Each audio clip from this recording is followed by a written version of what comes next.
Hi guys, how are you doing? I hope you're just as excited as I am for the new TBC release. I can't wait.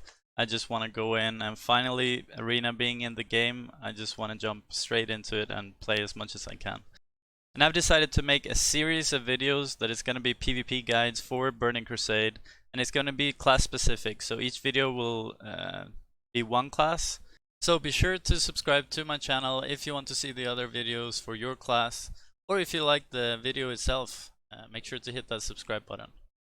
And what I'm gonna go through in these videos is gonna be viable comps, talents, what race you should choose, your gems and enchants, your spell hit, spell pen needed, if there's a profession specifically needed for this class in PvP.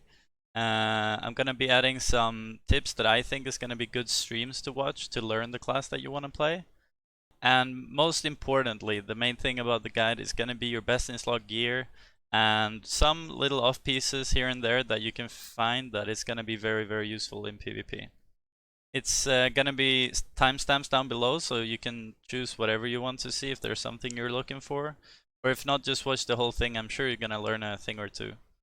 So let's jump straight into the first one.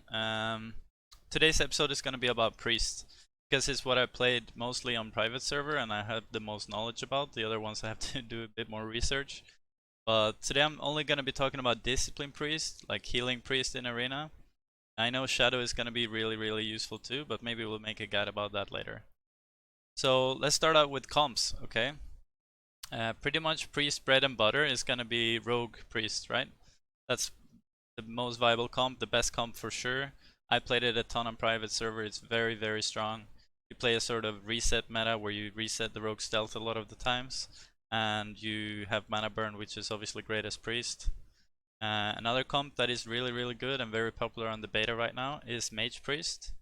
Mage is basically super good. Both Rogue, Mage and Warlock are like the most broken classes, but Mage Priest work very well in 2v2 because you can polymorph and fear. You have a lot of control, especially against warriors and such. Another viable comp is going to be Hunter Priest, where you have the Hunter basically mana burning with Viper Sting. It's very good, especially against rogue teams. So if you're facing, let's say, Priest Rogue, you're going to counter them really hard with Viper Sting.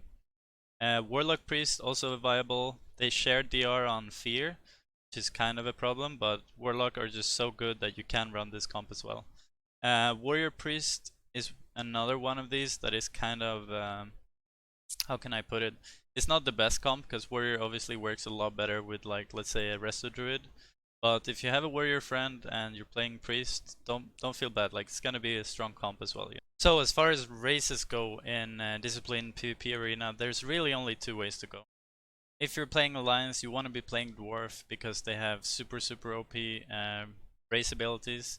They have one which is instant heal that costs no mana, that is super powerful, and they also have Stone Form, which removes bleed, gives you more armor. Super strong, especially against rogues. As far as Horde go, you want to be playing Undead because it's super strong. You have Will of Forsaken that removes fear, has a very short cooldown, and it's gonna be the best. If you don't play these races, let's say you're a human priest or whatever, still play Arena. You're still gonna be doing okay. You're still gonna have fun. These are minor things, but they really help, especially Dwarf or Alliance side. But go ahead and play Arena anyway. As far as profession goes for Discipline Priest, it's really not that big of a deal. There's nothing game breaking. You have a few that will improve your gameplay, which is Enchanting, which gives you an enchant on rings, which is very useful, bonus healing. As Jewel Crafter, you get some better sockets, which is gonna improve you a little bit. Engineering have a few interesting perks, which is like belt enchant and boots enchant, but really not a big deal for priests. So let's talk about gear. There will be different gear in different situations depending on what you play, what comp you play, if you're the target of focus, if you're mainly like there to heal and fear and so on. But I'm gonna go over a little bit of gear, and there's a lot to cover here, so let's get right through it. As for trinkets, you want to see the PvP trinket. This one is very obvious, it removes CC.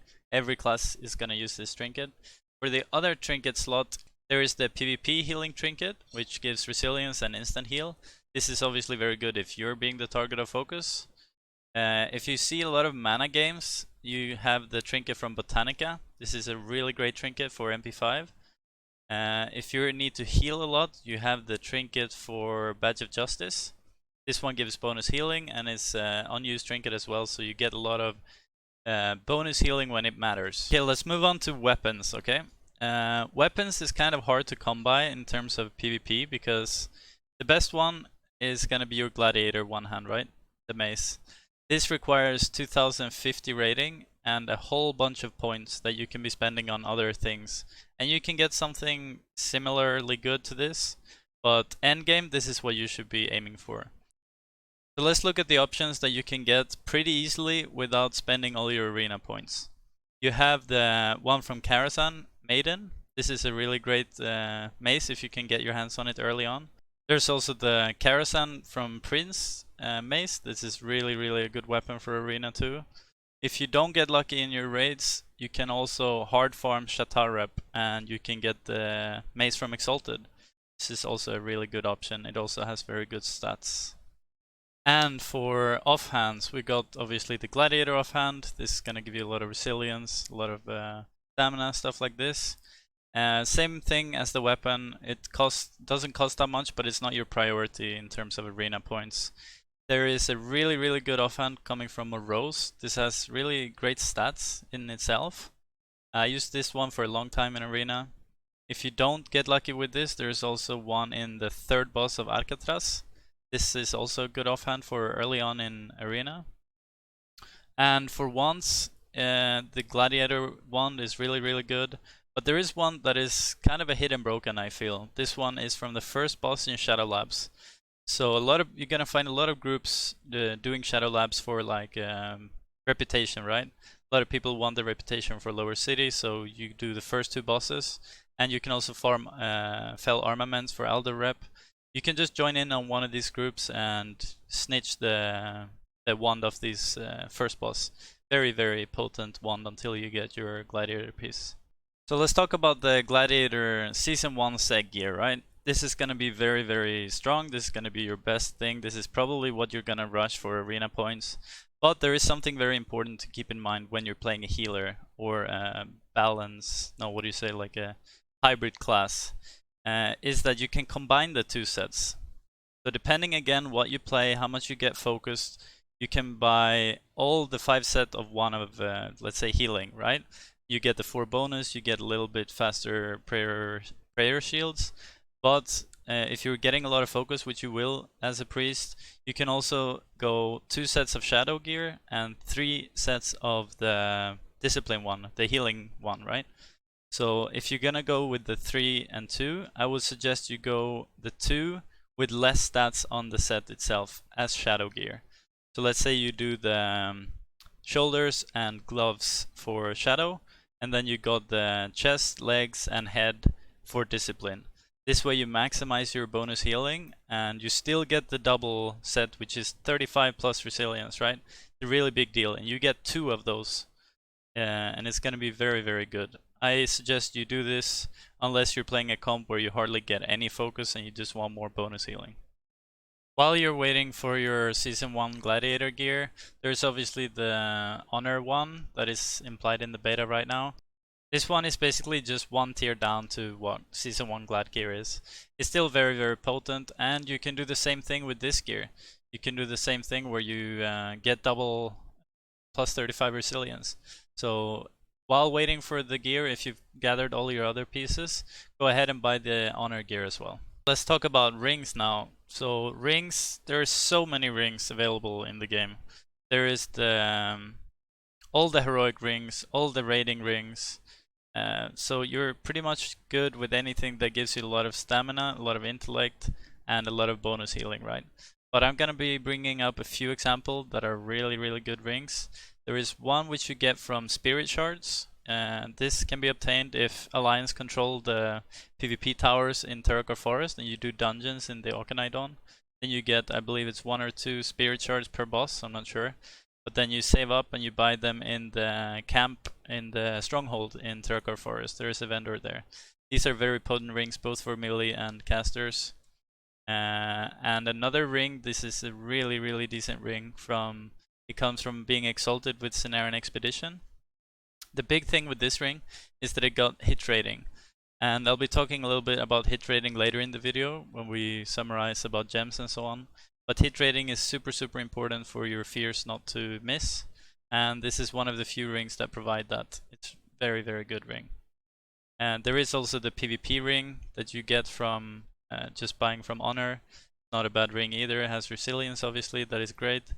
And then we got the Karazhan ring. This gets better the more you upgrade it.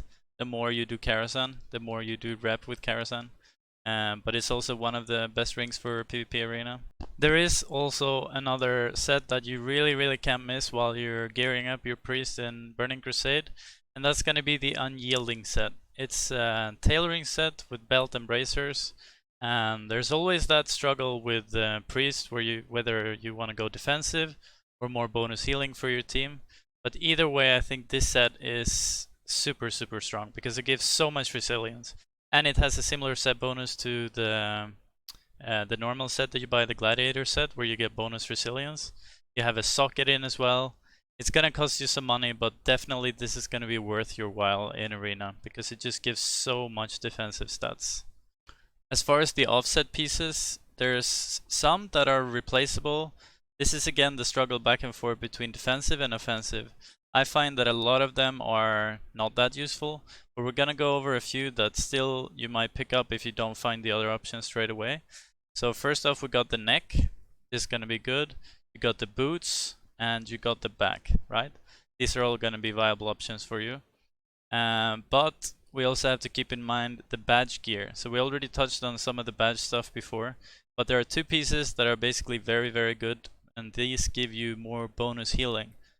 Not resilience like the offset pieces, so if you feel like you're getting zerged all the time, maybe don't go for these.